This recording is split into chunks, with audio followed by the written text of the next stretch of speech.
एक आदमी को देखते हैं जो जंगल में आता है और एक मरे हुए चूहे को उठाकर वहां से चला जाता है। इसके बाद कहानी शिफ्ट होती है फिल्म के मेन कैरेक्टर कबीर पर, जो अपने बेटे ध्रुव के साथ अपनी गाड़ी में बैठा था और अपनी बेटी जानवी के हाई स्कूल के बाहर था। वो अपनी बेटी जानवी को देख रहा था जो एक लड़के से बात कर रही थी। उसके बाद वो दूसरे लड़के के साथ उसके गाड़ी में बैठकर जाने लगती है। ये देखकर कबीर अपने गाड़ी का हॉर्न जोर से बजाने लगता है, जिससे जानवी अपने पापा के गाड़ी में आकर बैठ जाती है। फिर जानवी बात करने लगती है कि वो अपने दोस्तों के साथ लद्दाख जाने का प्लान बना रही है। घर आकर वो अपनी माँ ज्योति के साथ आवास में फ्लावर सजा रही थी और वो अपने पापा से परमिशन मांग रही थी कि उसे लद्दाख जाने देने। कबीर मान जाता है लेकिन कहता है कि तुम्हें अपने दोस्तों का फोन नंबर देकर जाना होगा। जानवी कहने लगती है कि हाँ क्यों नहीं, आधार कार्ड, पैन कार्ड सब कुछ देकर जाऊंगी। ऐसे ही करोगे ना तो मैं कभी घर वापस नहीं आऊंगी। कबीर कहता है कि तू जिस भी कोने में होगी मैं तुझे ढूंढ के ले आऊंगा। परिवार के सभी लोग बहुत खुश थे और वो लोग अपने फार्म हाउस वेकेशन के लिए निकलते हैं। रास्ते में बहुत मस्ती करते हैं और बीच रास्ते में ध्रुव को टॉयलेट लग जाती है, इसलिए वो लोग एक रेस्टोरेंट में रुकते हैं और वहाँ के वॉशरूम में जहाँ कबीर और उसका बेटा गए हुए थे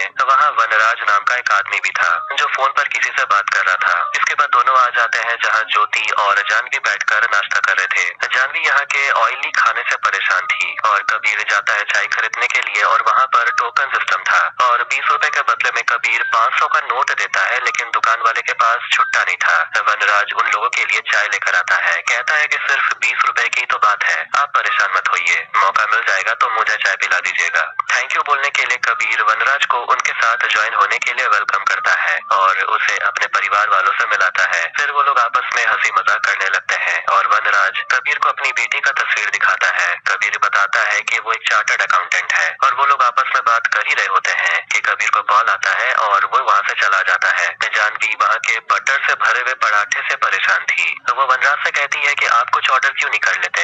वनराज जानवी से कहता है कि मैं आपका पराठा खा लेता हूँ, आप ये प्रसाद वाला लड्डू खा लीजिए। और जैसे ही जानवी उस लड्डू को खाती है उससे कुछ अजीब लगता है और वो वनराज को देखने लगती है। कबीर वहाँ पर आकर बैठता है और जैसे ही वनराज जानवी से कहता है कि खाने को मना नहीं करते, थोड़ा सा तो खा लो, तो जानवी वो खाना ऐसे खाने लगती है जैसे कि वो 2 दिन से भूखी हो। 2 मिनट पहले वो बटर ज्यादा होने का नाटक कर रही थी और कबीर को भी थोड़ा अजीब लग रहा था, लेकिन फिलहाल वो इसे अनदेखा करते हैं।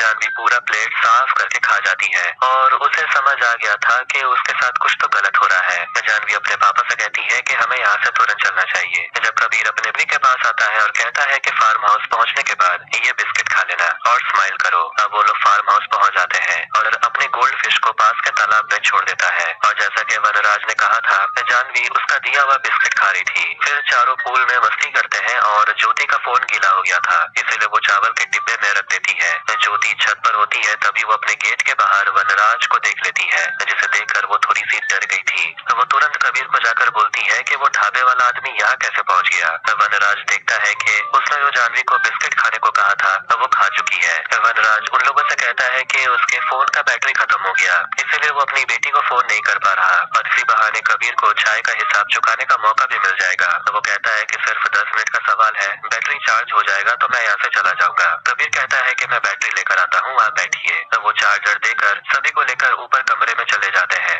वनराज चार्जर को बगल में रखकर जानवी का तस्वीर देख रहा था और ज्योति चाय लेकर आती है और वनराज को दे देती है। वो अपने जूते को टेबल पर रखकर चाय पीने लगता है और उसके जूते में बहुत ही ज्यादा मिट्टी लगी हुई थी। ज्योति कबीर से कहती है कि उस आदमी को यहाँ से भगाओ, मुझे ठीक नहीं लग रहा। कबीर कहता है कि कुछ करता हूँ। इधर वनराज जानवी से उसके बारे में बात कर रहा था और जानवी वनराज को वो सारी चीजें बता रही थी जो वो अपने पापा से नहीं बताती। वनराज जानवी से कहता है कि तुम्हें मेरे साथ चलना होगा हमेशा के लिए। वो जानवी से ये भी कहता है ओके कहने, और जानवी को देखकर लग रहा था जैसे वो ओके कहने से खुद को रोक रही थी।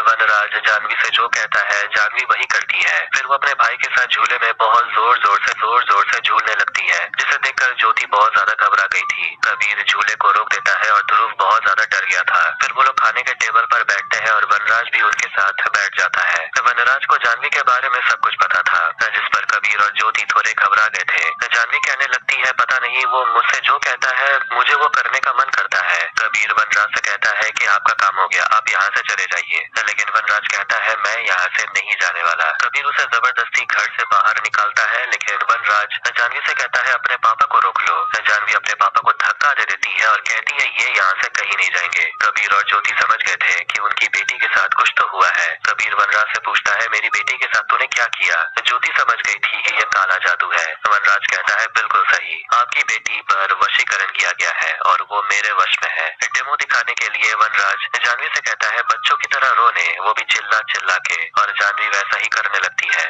बाहर बहुत तेज बारिश हो रही थी, बिजली कड़क रही थी, और उसी में वनराज जानवी से कहता है कि बाहर के पूल में कूद जाओ और जब तक मैं ना बोलूं बाहर मत आना। ये करना डेंजरस था, इसीलिए कबीर जानवी को पकड़ लेता है और वो वनराज से भीख मांगने लगता है कि ऐसा मत करो। वनराज जानवी को रोक लेता है और ज्योति पूछने लगती है कि आखिर तुम हमारे साथ ऐसा क्यों कर रहे हो। वनराज जानवी से कहता है, सभी का फोन तोड़ देने के लिए, जो वो करती भी है, और लैंडलाइन का भी तार काट देती है। वनराज उन लोगों से कहता है कि अगर तुम लोगों ने किसी को भी बुला भी लिया तो वो मेरा कुछ नहीं कर पाएंगे, उल्टा मेरा काम ज्यादा बढ़ जाएगा। मुझे आज के रात ही अपना काम पूरा करना होगा। इसके बाद